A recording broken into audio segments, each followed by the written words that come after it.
the Mercury Theater on the air.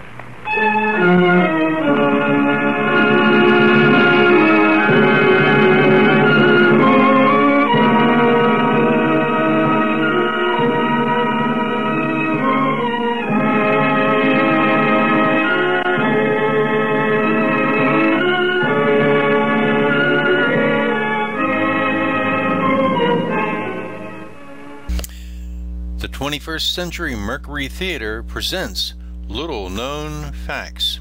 How far is it to row across the Atlantic Ocean from New York to London? The distance between New York City and London, if crossed in a boat, is a minimum of 3,290 miles.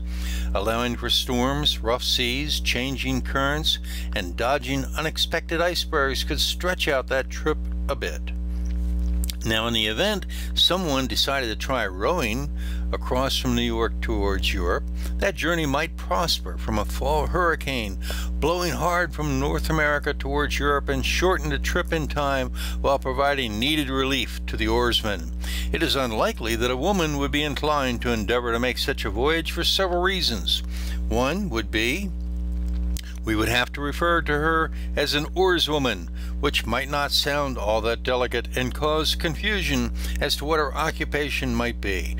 However, more than anything, a woman would likely have more sense than a man to undertake such a foolhardy folly in the first place. New York National Police Gazette editor Richard Kyle Fox offered a reward of $10,000 for the first oarsman to make it across the ocean back in 1896.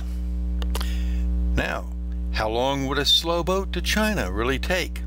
Well, first of all, leaving San Francisco and heading to China would have serious challenges. It took about 18 months for debris from the failed nuclear power plant in Japan to reach the west coast of Canada and the United States.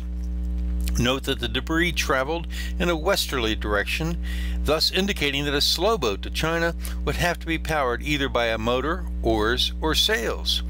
Drifting would simply send the boat back to San Francisco, which already has enough people who sit around on sidewalks and generally not accomplish a heck of a lot, making it a bad place to Shanghai a crew. Much too lazy to row would be a good guess for those lollygagging around that town. Therefore, it's clear the boat would have to be of significant size or have serious rowers on board. In 2014, a team of 4 rowers decided to row from California to Hawaii. They soon learned that the closer they got to the Hawaiian Islands, the ocean became more shallow due to the islands rising up out of the sea. Combined with currents and wind flow, they caused steeper waves, thus making it tougher for the rowers to make headway. One report says it is about 2,100 miles from Monterey, California to Hawaii, but when boats are blown off course, naturally it takes longer. The best advice for taking a slow boat to China is to avoid Hawaii, as a stop in the islands would likely cause sailors to spend too much time in bars and brothels, therefore making the slow boat to China even slower. Thank you for joining us here tonight at the 21st Century Mercury Theater.